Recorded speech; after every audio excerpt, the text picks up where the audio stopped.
एक आश्रम में गए, उन्होंने कहा हमको नौकरी में रख लो, कोई सेवा में रख लो। तुम्हारा नाम क्या है? बोले अड़ैया। बोले कोई नाम है? बोले गांव के लोग कहते हैं क्योंकि 2.5 किलो हम पाते हैं। तो 2.5 किलो?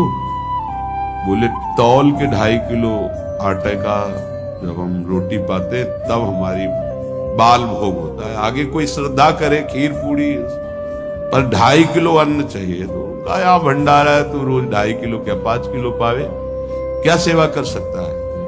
उनका जो आप सेवा बताएंगे सिखाएंगे वो हम कर लेंगे। उनका तुम गाय चराया करो, गाय चराया। नहीं भाई देखो, हमारा वैष्णव सिद्धांत है, तुम गाय चराने जा रहे हो, हम यहां से तुम्हें अमनिया दे दिया करेंगे, जंगल में तुम बनाओ और वही ठाकुर जी को भोग लगाओ और पाओ।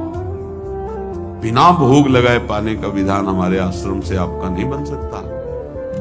बोले हमको तो कुछ आता नहीं भोग लगाना, क्या भोग लगाएं?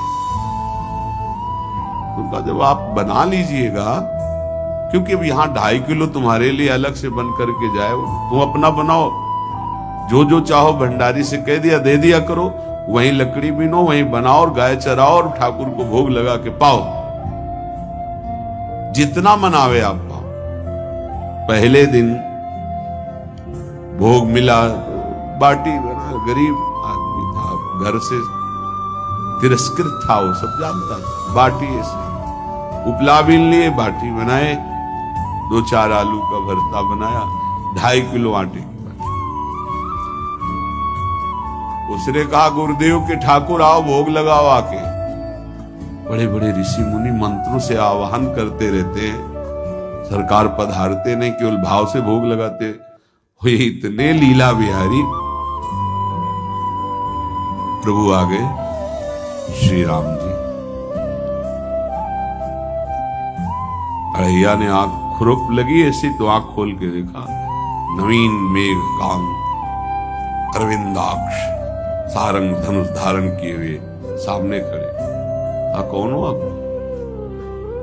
राम जी कहते हैं, आपने कहा गुरुदेव के ठाकुर आ, तो गुरुदेव तुम्हारे जो है उनके हम ठाकुर जी हैं।